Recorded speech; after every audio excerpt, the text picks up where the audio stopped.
What's happening, folks? Back with another reaction, back with some more Donna Summer.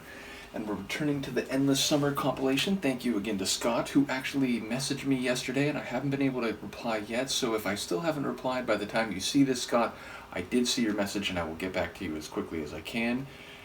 And yes, the next tune in the playlist is MacArthur Park. There is a MacArthur Park in LA. I would expect maybe there to be some MacArthur Parks in other places, maybe New York. But yes, without any further information, I'm thinking it could relate to the one not too far up the road from where I live. I do wonder whether this is a song written by her or somebody else, a pre-existing tune that maybe she's covering here. Of course, I'm thinking this will be another disco track, given that seems to be her calling card and the style for which she is most known, but perhaps there could be a soul element or some other stylings. And yes, it's a place name. Now, whether that means a place specific to a set of people or a pair of people, or whether maybe it's describing the atmosphere and events that take place at MacArthur Park, I'll have to see if I can catch on a first listen. This is Donna Summer, the track is MacArthur Park, and it's included in the Greatest Hits compilation, Endless Summer.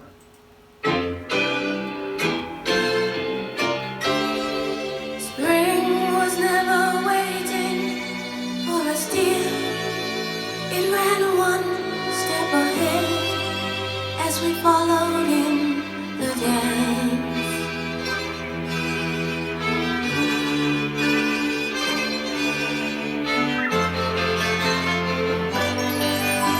MacArthur Park is melting in the dark, all the sweet green icing blowing down.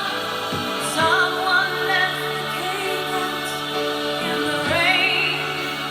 I don't think that I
ending.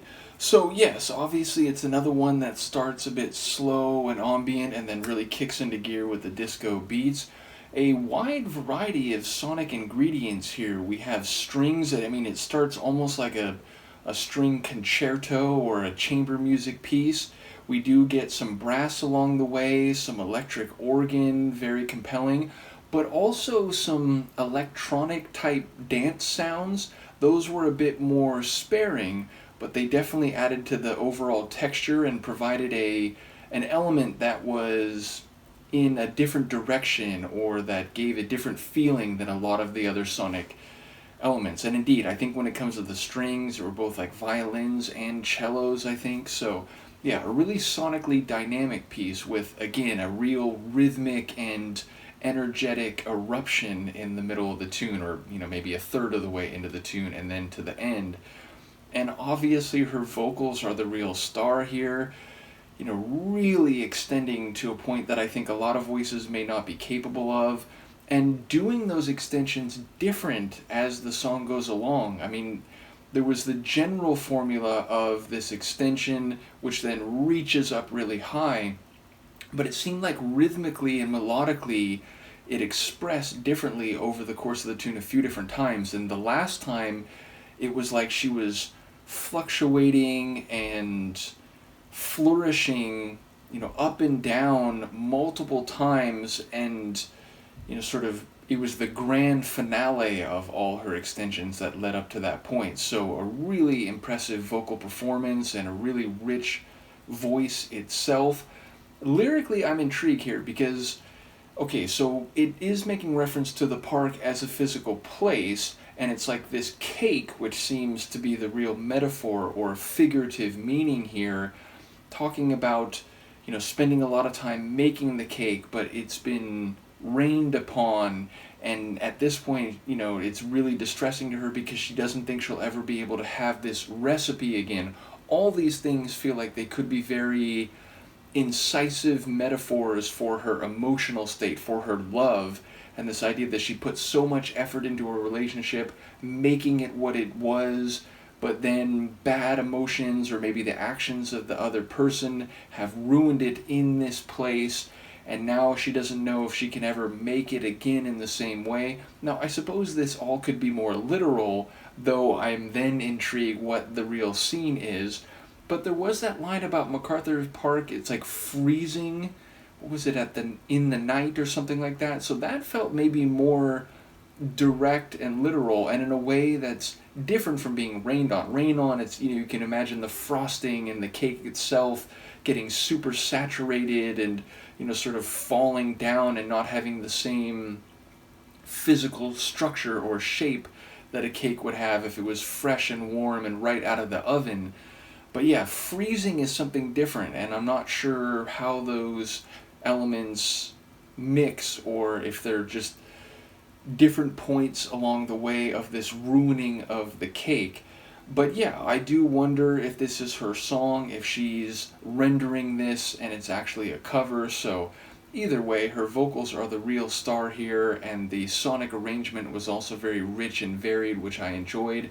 Also, again, a real, dance floor. You can feel once it takes off the desire to dance. It just has that disco groove. I will say the bass, I don't think I mentioned, but the bass had a really nice groove to it also. So yeah, another compelling tune. Let me know what you think of this one. Once again, shout out to Scott for sharing this, and we do still have a live Donna CD that will follow this. So yes, let me know, and I will see you next time. Peace.